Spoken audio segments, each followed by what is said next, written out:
ജനകീയ പ്രതിരോധ ജാഥയ്ക്കിടെ party secretary M V. Govindan mic ഓപ്പറേറ്ററോട് തട്ടിക്കയറിയത് ശരിയാണോ എന്ന് പ്രതിനിധി സമ്മേളനത്തിൽ ചോദ്യമുയർന്നു. തൊഴിലാളി വർഗ പാർട്ടിയുടെ സംസ്ഥാന സെക്രട്ടറിയുടെ ആ നിലപാട് ശരിയല്ലെന്ന് സമ്മേളന പ്രതിനിധി ചൂണ്ടിക്കാട്ടി. എ.പി. ജയരാജനെതിരെ ഉയർന്നത് രൂക്ഷ വിമർശനം.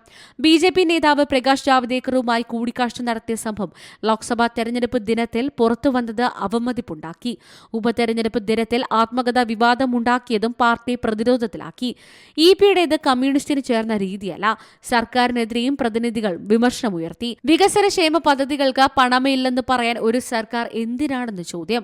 പദവികൾ നൽകുന്നതിൽ രണ്ട് നീതി പിന്തുടരുന്നത് ശരിയല്ല. എം.എൽ.എ. ആയ എം.വി. ഗോവിന്ദന് പാർട്ടി സെക്രട്ടറിയും എം.എൽ.എ. ആയ വി. ജോയ്ക്ക് തിരുവനന്തപുരം ജില്ലാ സെക്രട്ടറിയും ആകാമെങ്കിൽ പഞ്ചായത്ത് അംഗത്തിന് എന്തുകൊണ്ട് ലോക്കൽ കമ്മിറ്റി സെക്രട്ടറി ആയിക്കൂടാ എന്നാണ് ചോദ്യം. എം.എൽ.എ. ആയ എം. മുകേഷ് കൊല്ലത്തെ ലോക്സഭാ സ്ഥാനാർത്ഥി ആയതെങ്ങനെയാണ്? അത് ആരുടെ നിർദ്ദേശമാണെന്നും പ്രതിനിധികൾ ചോദിച്ചു. മുകേഷിന് പകരം മറ്റൊരാളായിരുന്നുവെങ്കിൽ തോൽവിയുടെ ആഘാതം കുറയ്ക്കാമായിരുന്നുവെന്നും സമ്മേളന പ്രതിനിധികൾ ചൂണ്ടിക്കാട്ടി. എം.എ. ബേബിയാണ് പ്രതിനിധി സമ്മേളനം ഉദ്ഘാടനം ചെയ്തത്. ജില്ലാ സെക്രട്ടറി എസ്. സുദേവൻ അവതരിപ്പിച്ച പ്രവർത്തന റിപ്പോർട്ടിൽ പാർട്ടിയിലെ വിഭാഗീയതയെപ്പറ്റി രൂക്ഷ വിമർശനം ഉന്നയിക്കപ്പെട്ടു. കരുനാഗപ്പള്ളിയിൽ നേതൃത്വത്തിന്റെ വാക്കുകൾ പരിഗണിക്കാതെ ചേരിതിരിവ് കലഹിച്ചതായി പ്രവർത്തന റിപ്പോർട്ട് ചൂണ്ടിക്കാട്ടുന്നു. മറുപടി പറഞ്ഞ എം.വി. ഗോവിന്ദൻ വിഭാഗീയത നിയന്ത്രിക്കുന്നതിൽ ജില്ലാ നേതൃത്വം പരാജയപ്പെട്ടുവെന്ന് തുറന്നടിച്ചു. News desk C Malayalam news.